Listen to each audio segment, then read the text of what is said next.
Today we're going to be looking at Dehancer, a third-party plugin for your editing software and used for color grading.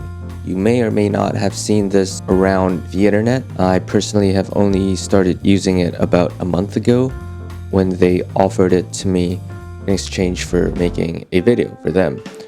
However, anything that I have to say about it, opinion-wise, are completely my own and not scripted from them. Let's just get right into it. I've laid out 3 clips here on my timeline, and now let's just jump right into it. I've already set up a node tree here with my IDT, my input device transform. All of these were shot on the Sony FX3, so my input color space is S-Gamut3 Cine, input gamma S-Log3, and we are working within the DaVinci color space, DaVinci white gamut and DaVinci intermediate. Now I have my exposures, my white balance, and my contrast. This is just a very simple color correcting node with my output device transformed to Rec 709 and Gamma 2.4. And this is where Dehancer comes in. So the way that Dehancer works is that you have to put it at the end of your node tree once you've already converted it to whatever you are outputting. In my case, I'm doing Rec 709 Gamma 2.4. And the way that Dehancer works is in display referred space. So it should be after CST out. So I'm just placing the look right over here. This is the default setting in which Dehancer comes in when you drag it into your node here. And I'm just gonna quickly change this to a Kodak Ultramax 400 because I like that. I like that film stock. You can bring your exposures up and down with the slider. For this case, I'm just gonna make it a little bit brighter, a little bit airier, and I'm gonna leave the temperature as is because I've already tweaked the temperature beforehand. Boost the exposure up just a tiny bit. Now that we have our base, our Kodak Ultramax 400, I go into my film print right over here. You can just scroll down and find print. I like Kodak 2383. Most of Hollywood likes 2383. Here you can fine tune your film print. This acts like a white balance of sorts. It can create your image to look a little bit warmer or a little bit colder, and you can also boost your exposure here with the EV slider. I personally would just want to leave it as is and maybe actually give it a little bit of warmth. I'm just going to leave the saturation on 100. Now we're going to be going into film grain. I found that my favorite is 35mm ISO 50 with an amount of about, let's say 25, 26, somewhere there. Let's just zoom in a little bit, take a look at that. You see it just creates a little bit more texture there. Just turn this off, on, off, on.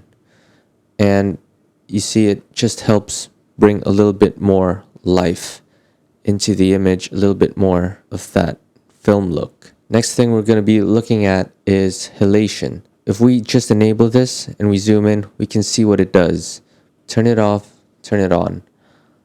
Personally, if you want to go for a quite neutral, not too intense sort of look, I'd say go 35mm or Super 35 and bring this down just a touch, say about 40, 45, something like that.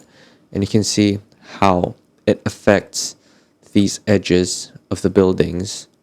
If I wanted to be really nitpicky about it, I don't think that the halation simulation is 100% physically accurate, but I do think that this is a hell of a lot better than DaVinci's native halation tool. I do not want to have any film damage for these series of images, but for the sake of this video, I'm just going to turn it on and see what it does. So I'm just going to boost it to say 50, and we are already getting a little bit of stutter in playback. There you go. You can see the film damage happen right over here, but that is more for a specialized look if you want to really lean into that film or analog look. I don't want to do that for this case, so I'm just going to leave it unchecked. And there you have it. This is a really quick look, and let's just try and bring this over to the next one. Now right off the gate, this looks really nice already, but I'm just going to try and mess around a little bit and say let's use Kodak Portra 800. This looks a lot better. Let's do Portra 400. Yeah, I like 400 a lot more. So just by changing your film stock, we've created an entirely new look compared to the previous one with Kodak Ultramax 400, even though we are still using this 2383 print film. Now let's try 3513, which is a lot greener to my eyes. And this is Cineon Film Log, linear, which is not putting a film print on top of the film emulation that we've made. Let's try the Endura Glossy Paper. This is actually quite nice for a more modern sort of look. But let's keep it with 3513, and let's bring this down a little bit more to make our subject pop just that much more. Now I quite like how this looks, but let's make this into a cleaner look. So let's just drag down the grain, the amount of grain that we're putting in. Let's say 18. And should we just kill halation? Yeah, let's just kill halation. And we can keep the bloom in there. It gives it a nice soft quality that's suitable for beauty shots. And yeah, that's it. I really like how this looks right now, and this was just a quick copy and paste and switching the different film emulations and different film prints. Let's just go right into the last clip. I'm gonna copy this one and paste it here. This looks like an action movie. Now for this one again, I'm just gonna try a different combo. Let's go with Vision 350D is a really nice one. And let's bring it back to 2383. So this combo now is a Vision 350D along with a Kodak 2383.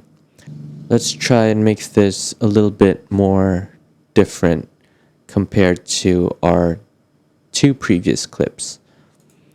So now with this grain setting, let's go to a cleaner grain setting at 65mm ISO 50. You can see what it does here over here compared to 35mm 50, 65mm 50, 35mm 50. Granted, we are at 30 right now. Let's just bring it down to 10. This is what it looks like, 35mm when ISO 50 at 10 with 65mm ISO 50 at 10. The grain structure is a lot smoother at 65mm, and that is the same with digital cameras as well. The bigger your sensor, the less grain that you have, the less grain that you have. That's because the grain size in relation to your sensor size is a lot smaller when your sensor size is a lot bigger. It's the same thing with film stock. 65mm is really big. It's IMAX big, I think. No, that's 75mm. So if you want like a cleaner grain, cleaner, smoother, tinier grain structure, go with the 65mm ISO 50. I find to be one of the cleanest grain structures within Dehancer. And I am just going to quickly, might actually just turn off bloom for this one and keep it looking quite modern. And yeah, that's pretty much it. And here are the final results.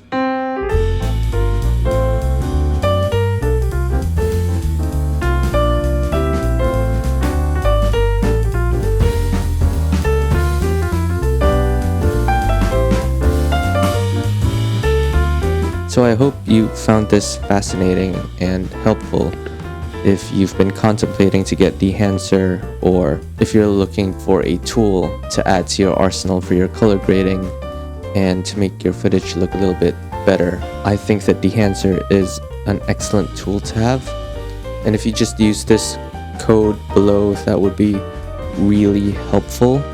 I think you might get a discount. And yeah, until the next video.